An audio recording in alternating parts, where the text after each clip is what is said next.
Hello hi friends, మా Guntur style చేపల పులుసు కర్రీ అయితే ఈరోజైతే చేస్తున్నాము. సూపర్ టేస్ట్ ఉంటుంది. మీరు కూడా ఖచ్చితంగా ట్రై చేయండి. ఫుల్ ప్రాసెస్ అనేది నేను ఈ వీడియోలో అయితే చూపిస్తాను మీకు. ఫస్ట్ మా అక్క ఫిషెస్ మంచిగా కడిగేసి నీట్గా తర్వాత వాటర్ పోసి అందులో లెమన్ వేసి అయితే 1 అవర్ అయితే నానబెట్టేస్తుంది. ఇలా చేయడం వల్ల చాలా మంచిది. చేపలు మంచిగా క్లీన్ అవుతాయి అండ్ బ్యాడ్ స్మెల్ కూడా పోతుంది. ప్రాసెస్ అయితే మిస్ అవ్వకుండా చూసేయండి. సూపర్ టేస్టీగా ఉంటుంది. ఖచ్చితంగా ఒక్కసారి ఇలా గుంటూరు స్టైల్ చేపల పులుసు అయితే ట్రై చేయండి మీ ఇంట్లో. ఒక 2 నిమ్మబద్దల రసం అయితే వేసేసి 1 అవర్ అయితే నానబెట్టేస్తున్నాం. తర్వాత నెక్స్ట్ ప్రాసెస్ ఏంటి అని కంప్లీట్గా అయితే చూసేసేయండి. వీడియో చూసి వదిలేకుండా ఒక లైక్ చేసి సబ్స్క్రైబ్ చేసుకొని సపోర్ట్ చేయండి. నెక్స్ట్ టైం ఎటువంటి వీడియో తీస్తే బాగుంటుందో కామెంట్ చేయండి. వేసుకొని మిక్సీ బాగా మెత్తగా పేస్ట్ చేసుకోవాలి. ఆనియన్స్ 2-4 ఆనియన్స్ కట్ చేసుకొని శుభ్రంగా మెత్తగా పేస్ట్ చేసుకోవాలి. మళ్ళీ వెండి కొబ్బరి బాగా మెత్తగా పేస్ట్ చేసుకోవాలన్నమాట. ఈ 3 బాగా పేస్ట్ చేసుకోవాలి. చేపల కర్రీలోకి గ్రేవీ అని చాలా టేస్ట్గా ఉంటుంది అనమాట. నేను ఈ అల్లం చిల్లిపాయ పేస్ట్లోనే ఆనియన్స్ కూడా వేసేస్తాను అనమాట. మెత్తగా పేస్ట్ చేస్తాను. మీరు కూడా అలాగే చేసుకోండి, చాలా టేస్ట్గా ఉంటుంది. ఇందులో 4 లవంగాలు, 4 చెక్క, ఒక 2 యాలకులు వేసుకోండి, మంచి ఫ్లేవర్గా ఉంటుంది. ఇలా మెత్తగా పేస్ట్ చేసుకోండి. ఆనియన్స్, అల్లం వెల్లుల్లి, ఆనియన్స్ మొత్తం పేస్ట్. ఇందాక ఫ్రిష్ని అయితే మనము లెమన్ వేసి అయితే 1 అవర్ నుంచి అయితే నానబెట్టిన ఫ్రిష్ని అయితే తీసేసుకుంటున్నాము. ఇప్పుడు ఫస్ట్ అయితే ఫ్రిష్లోకి అయితే మనమైతే సాల్ట్ అయితే వేసేసుకుంటున్నాము. కల్లుప్పు మిక్సీ పట్టేసుకొని అది వేసుకున్నాము. తర్వాత అయితే తగినంత పసుపు వేసుకోవాలి. అంత కావాలంత పసుపు. ఆ తర్వాత మనం మిక్సీ పెట్టుకున్న అల్లం చిల్లిపాయి ఆనియన్ పేస్ట్ అండి మొత్తం వేసేసుకోవాలి. ఆనియన్స్, అల్లం చిల్లిపాయ పేస్ట్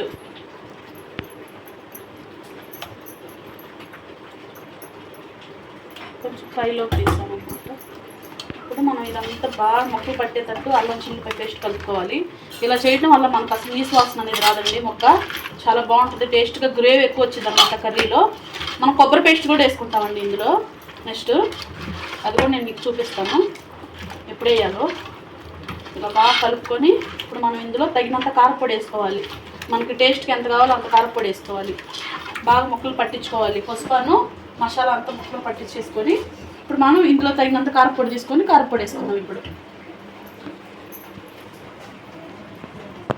దీంట్లోకి తగినంత కారం వేసుకోవాలండి. మా ఇంట్లో అయితే కొంచెం కారం ఎక్కువ తింటారు, అందుకని నేనైతే కారం ఎక్కువ వేస్తున్నాను. చేపల కూరలకి కారం, ఆయిల్ ఎక్కువ ఉండాలండి. అప్పుడే దాని టేస్ట్ అనేది చాలా అంటే చాలా బాగుంటుంది అనమాట. మనకి బాగా ఇలా మనం కొంచెం ఒక 5 నిమిషాలు బాగా మసాజ్ చేసుకోవాలండి. దీన్ని కూడా కారపొడి వేసుకున్నాం కదా, ఇప్పుడు మనం బాగా మసాజ్ చేసుకోవాలన్నమాట. మనకి గ్రేవీ ఎక్కువ కావాలి, చారు ఎక్కువ కావాలంటే చింతపండు పులుసు కూడా మనం బాగా మంచిగా పోసుకోవాలి. బాగా ఇట్లా కావాలన్నా మనం ఫ్రై చేసుకోవచ్చు. కొత్తిమీర, పుదీనా అన్నీ వేసేసుకొని ఇట్లా కావాలన్నా మనం ఫ్రై చేసేసుకోవచ్చు. పులుసు కావాలంటే పులుసు పెట్టుకోవచ్చు. దీంట్లో మసాలా కూడా ఉంటుందండి. అది మా హోమ్ మసాలా అనమాట. దాని సీక్రెట్ మీకు కావాలంటే చెప్పండి, అది ఎలా తయారు చేయాలో చూపిస్తాను. నెక్స్ట్ చేపల కర్రీకి స్పెషల్గా వేసే మసాలా, స్పెషల్ మసాలా. ఆ గుంటూరు కారం మామూలుగా ఉంటుందండి. టేస్ట్ సూపర్ ఉంటుంది అనమాట. చేసుకుంటే గుంటూరు కారంతో చేపల కర్రీ చేసుకోవాలండి, అంత టేస్ట్గా ఉంటుంది. ఇప్పుడు ఆయిల్ పోసుకున్నామండి. ఈ గ్లాసు సగానికి ఆయిల్ పోసాను అనమాట. ఆయిల్ అనేది ఎక్కువ ఉండాలండి. ఆయిల్ అనేది ఎక్కువ ఉంటేనే మనకి కర్రీ అనేది చాలా టేస్ట్గా చాలా బాగుంటుందండి. చేపల కర్రీలో మనం ఆయిల్ ఎక్కువ పోసుకుంటేనే దాని రుచి తెలుస్తుంది. ఇలా బాగా కలుపుకొని ఇప్పుడు మనం దీంట్లో పులుసు పోసుకున్నాము. చింతపండు పులుసు బాగా తిక్కు కలుపుకోవాలండి. చింతపండు పులుసుని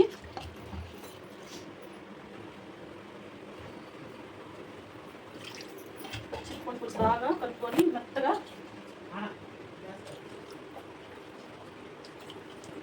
ఇప్పుడైతే మనం చింతపండు పులుసు పోసుకున్నామండి. వడగట్టుకొని పోసుకోండి. రానోళ్ళు అయితే వడగట్టేసి చింతపండు బాగా మెత్తగా పిసుకొని నానియండి. బాగా 1 గంట నానియండి చింతపండుని. మీరు చేసుకుంటే అనగా ముందుగానే మీరు ఏం చేస్తారంటే బాగా ఒక 2 నిమ్మకాయల సైజ్ అంత చింతపండు తీసుకోండి. 2 కేజీలకి 2-3 నిమ్మకాయలు అంత చింతపండు తీసుకొని బాగా నానబెట్టండి. 1 గంట బాగా గుజ్జు వచ్చేసింది అనమాట. కర్రీకి మెయిన్ ఇదేనండి.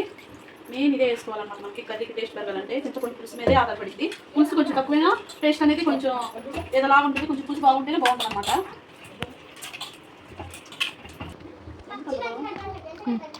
బాగా ఇది ఇంకా ఇట్లా బాగా పులుసు పోసుకున్న తర్వాత ఇప్పుడు మనం గ్యాస్ పైన పెట్టేసుకొని ఒక 20-25 మినిట్స్ బాగా ఉడికిపెట్టుకుంటే అండి సూపర్ అంటే సూపర్ తొందరగా ఉడికిపోయింది మనకి ఫిష్ కర్రీ. పులుసు బాగా మరగపెట్టుకొని కొత్తిమీర ఇచ్చేసుకోండి. చూడండి ఒకసారి ఎంత బాగుంది. ఆయిల్ ఇలా పైకి తేలి వచ్చిన తర్వాత వాటర్ పోసుకోవాకండి. కేవలం చింతపండు వాటర్ పోసుకుంటే చారుగా పలుచగా అయిపోయింది. ఓన్లీ చింతపండు గుజ్జే మీరు ఎక్కువ కలుపుకోండి వాటర్లో. అప్పుడు మీకు బాగా తిక్కుగా బాగుంటుంది అనమాట. చాలా టేస్ట్గా ఉంటుంది. వాటర్ పోసుకుంటే మళ్ళీ టేస్ట్ చేంజ్ అయిపోయింది.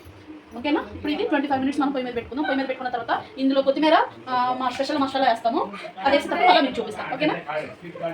మంచిగా ఈ కర్రీని మిక్స్ చేసేసి కాసేపు ఒక 10 నిమిషాలు ఉడకబెడితే మనకి ఫేవరెట్ చేపల పులుసు రెడీ అయిపోతుంది ఫ్రెండ్స్. సో రెడీ అయిపోయినాక ఎంత టేస్ట్ ఉందో నేనైతే టేస్ట్ చేసి చెప్తాను. కర్రీ స్మెల్ అయితే మామూలుగా లేదు, గుమ్మగుమ్మలాడిపోతుంది. ఇప్పుడు మా గుంటూరు స్టైల్ చేపల పులుసు కర్రీ అయితే కంప్లీట్ అయిపోయింది. సూపర్ టేస్ట్ వచ్చిందండి. మన ఛానల్లో మా సిస్టర్ నేను ఇద్దరం కలిసి ఫుడ్ ఛాలెంజింగ్ వీడియో కూడా పెట్టుకున్నాము. సూపర్గా వచ్చింది వీడియో. ఫుడ్ ఛాలెంజింగ్ వీడియో కూడా చూసేసి నచ్చినట్లయితే మీరు కూడా ఖచ్చితంగా ట్రై చేయండి. సూపర్ టేస్ట్ ఉంటుంది గుంటూరు చేపల పులుసు కర్రీ. Bye friends. వీడియో నచ్చితే చూసి వదిలేయకుండా ఒక లైక్ చేసి సబ్స్క్రైబ్ చేసుకొని సపోర్ట్ చేసేయండి friends. Thank you so much for watching this video.